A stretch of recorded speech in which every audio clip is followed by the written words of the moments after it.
আমার সকল প্রিয় ভাই বোনদের অনেক অনেক ধন্যবাদ, দোয়া ও ভালোবাসা। যারা আমাকে সবসময় ভিডিওটা কমেন্ট করে, লাইক করে, শেয়ার করে, অনেক ধন্যবাদ। হ্যালো এভরিওয়ান, আসসালামু আলাইকুম। সবাই কেমন আছেন? আপনাদের বোন ভালো আছে। প্রতিদিনের মতন একটা নতুন ভিডিও নিয়ে হাজির হয়ে গেলাম। আর আজকে নতুন ভিডিও কি দেখাবো সেটাই আপনারা দেখতে থাকেন। আজকে আমি মুরগি কিভাবে প্রতি মাসে কাইট্টা রাখি সেটাই আপনাদের সাথে শেয়ার করব। এখানে আমি ৭ কেজি মুরগি আনছি। ৭ কেজি মুরগি আইনা আগে ধুইয়া নেই ভালো মতন। কেন দোকানের রক্ত পানি ওইগুলান অনেক খারাপ লাগে। মুরগিটা ভালো মতন আমি ধোবো। ধুইয়া মুরগির গায়ে অনেক রোদা আছে। রোদা বুঝেন? মানে এই যে রোদ যেইটা ওইটা আমি ফালাবো চাকু দিয়া। এই দেখেন কিভাবে এগুলান সব ফালাই দেই। ভিতরে হাড্ডির মতন কালা ফ্যাসফ্যাসা ওইগুলানও আমরা ফালাই দেই। ওইটা খাই না। অনেক মানুষে খায়, আমরা খাই না। আমার ঘিণ লাগে। ভিতরে একটা কিন্তু রগ আছে। ওই রগটাও খাওয়ার নিয়ম নাই। ওই রগটাও কাইট্টা আমি এই যে ফালাই দিতে আছি। আর এই চাপাটি দিয়ে আপনারা কে কে কাটতে পারেন কমেন্টে জানাবেন। আর চাপাটি দিয়ে কাটতে কিন্তু বডির চেয়ে অনেক আরাম। তাই আমি প্রতি মাসে এভাবে এই চাপাটি দিয়ে মাংস কাটি। সবসময় তো দেখাইতে পারি না। আমার এই ভিডিওগুলো যদি আপনাদের কাছে ভালো লাগে অবশ্যই দেখে কাটা বাছা করবেন। আর এই দেখেন অনেক ইজিভাবে কাটা দেয়।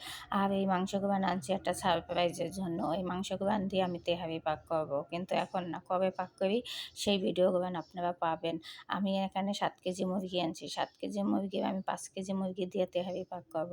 আর একটা মুরগি আমি খাওয়ার জন্য রাখবো। আমি আজকে রান্না করব। আর দ্বিতীয় কথা হইছে এই মুরগি সুন্দর মতন এই দেখেন চাকু দিয়ে আমি কাটতেছি। ছোট ছোট সাইজ করব। সবসময় তো বিরিয়ানি রান্না করি, এবার তেহারি রান্না করব।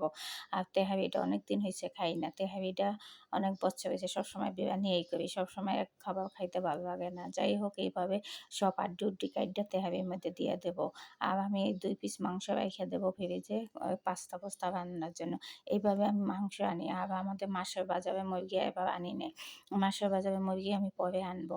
যদি ভাগে তাহলে আনবো, আর না ভাগলে আনবো না। এ মাসে অল্প করে মাছ কিনবো। কেন এই মাসে অনেক টাকা খরচ হয়ে গেছে, এইজন্য মাছ কিনবো।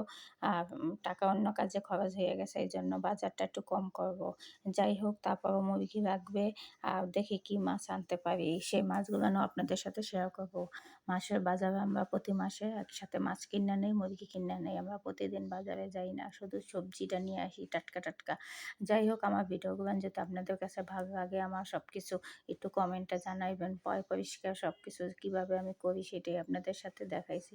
আর মুরগিটা কিন্তু মাছ আমি ভালো মতন ধুই, অনেকক্ষণ ভিজাই রাখি পানির মধ্যে। ভিতরে রক্ত-টক্ত সব বাইর করি, নাহলে আমার খাইতে ভক্তি হয় না।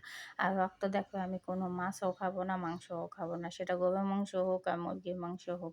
গরুর মাংস ধোয়ার নিয়ম হইছে ৩ বার। তারপরেও আমরা বেশি করে ধুই রক্ত দেখানোর জন্য।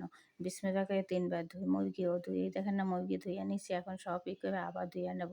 আর আমাকে সবসময় দোকানদার পরিষ্কার করে দেয়। আমাদের দোকানদারটা অনেক ভালো। আমার পাও-ঠাও, গিলা-টিলা সব পরিষ্কার করে দেয়। ভাইয়ারা অনেক ভালো। আমার একটা পাও বেশি দিছে। সেই পাওটা আমি ফ্রিজে এখন রাইখা দেব। সকালে অফিসে যাওয়ার সময় পাওটা ফেরত দিয়ে আসবো। কেন ওইটা তো আমার পাও না। আমি কেন খাবো? মুরগির ওটা আমার বেশি বলে দিয়ে দিছে যে এই পাওটা, এই হলুদ পাওটা এটা ফেরত দিয়ে আসবা। আমারটা আমি কাইটা নিছি। আমার অজান্তে কিছু খাওয়ার দরকার নাই। এটা তো সে বলে দিছে। ভুলটা আমি শুধরাই দিব। যাই হোক এভাবে প্রতিটা মানুষের জীবন জানি হয়। কিছু বলে যদি কেউ দিয়ে যায় তাকে ফেরত দেব। সবাই ভালো থাকবেন, কমেন্ট করবেন কেমন হইছে।